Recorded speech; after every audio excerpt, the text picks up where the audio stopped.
Everyone, आज हम history में वैदिक सभ्यता के बारे में जानेंगे। प्राचीन भारत में सिंधु घाटी सभ्यता के बाद जिस नवीन सभ्यता का विकास हुआ उसे ही वैदिक सभ्यता के नाम से जाना जाता है। मतलब कि प्राचीन काल में सिंधु घाटी सभ्यता भी थी और उसके समाप्त होने के बाद एक नई सभ्यता का विकास हुआ या उदय हुआ, जिसे वैदिक सभ्यता के नाम से जाना जाने लगा। नेक्स्ट है, इस काल के बारे में हमें वैदिक साहित्य से पता चलता है।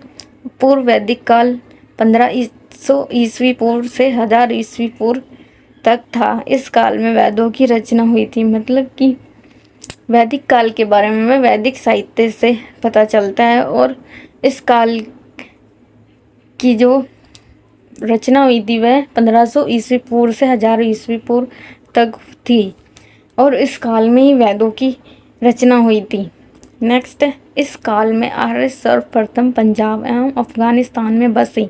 मैक्स मूलर ने आर्यों का मूल स्थान मध्य एशिया को माना, इसलिए आर्यों के द्वारा निर्मित सभ्यता वैदिक सभ्यता कहलाई। मतलब कि आर्य सर्वप्रथम पंजाब और अफगानिस्तान में रहते थे या बसे थे और मैक्स मूलर ने यह माना कि जो आर्यों का मूल स्थान था, जहाँ वह रहते थे, जहाँ से वह निवास करते थे, वह मध्य एशिया था और आर्य द्वारा जो निर्मित सभ्यता थी वह वैदिक सभ्यता कहलाई। नेक्स्ट है, आर्यों के द्वारा विकसित सभ्यता ग्रामीण सभ्यता थी।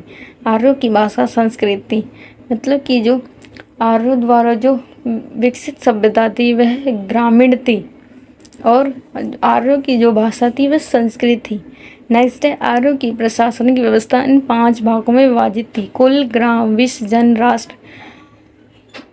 मतलब कि आर्यों की जो व्यवस्था थी वह 5 भागों में बटी हुई थी: कुल, ग्राम, विश्व, जन, राष्ट्र।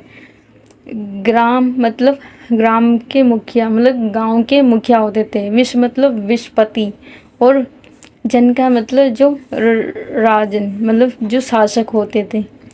नेक्स्ट है, जनता की गतिविधियों को देखने वाले गुप्तचर होते थे। मतलब कि जनता की जो कार्य या उनकी गतिविधियों को देखने के लिए गुप्तचर, मतलब कि जासूस रखे जाते थे। सभा एवं समिति राजा को सलाह देने वाली संस्था थी। स्त्रियां सभा एवं समितियों में भाग ले सकती थी। मतलब कि जो सभा और समिति होती थी वह राजा के अनुसार होती थी और राजा की एक संस्था होती थी जिसमें राजा मतलब जनता को सलाह देता था और इसमें स्त्रियां भाग भी ले सकती थी।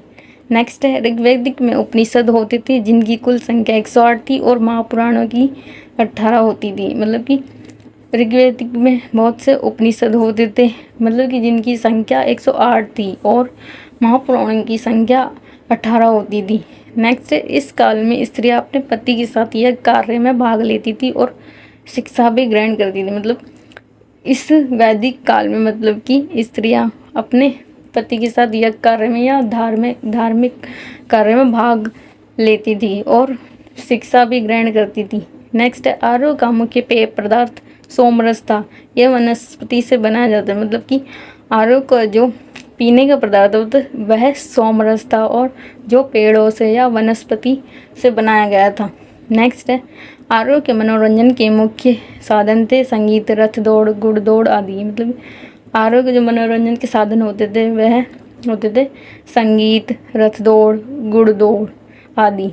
इस काल में गाय की हत्या करने वाले या घायल करने वाले के लिए वेदों में मृत्युदंड और देश से निकालने की व्यवस्था की गई थी। मतलब कि इस वैदिक काल में मतलब कि गाय की जो हत्या करते थे या उन्हें घायल करता था या मारता था, उनके लिए वेदों में मतलब मृत्यु दंड और देश से निकालने की व्यवस्था की गई थी। नेक्स्ट है, व्यापार व दूर दूर तक जाने वाला व्यक्ति को पणी कहते थे। लेन देन में वस्तु विनिमय की प्रणाली प्रचलित थी। मतलब व्यापार करने वाले और कार्य करने वाले या दूर दूर तक जाने वाले व्यक्ति को पणी कहा जाता था और लेन देन और मतलब कि एक देश से दूसरे देश में वस्तुओं का आयात निर्यात करने के लिए एक प्रणाली प्रचलित थी। दोस्तों, आज के लिए बस इतना ही। मिलते हैं नेक्स्ट वीडियो में।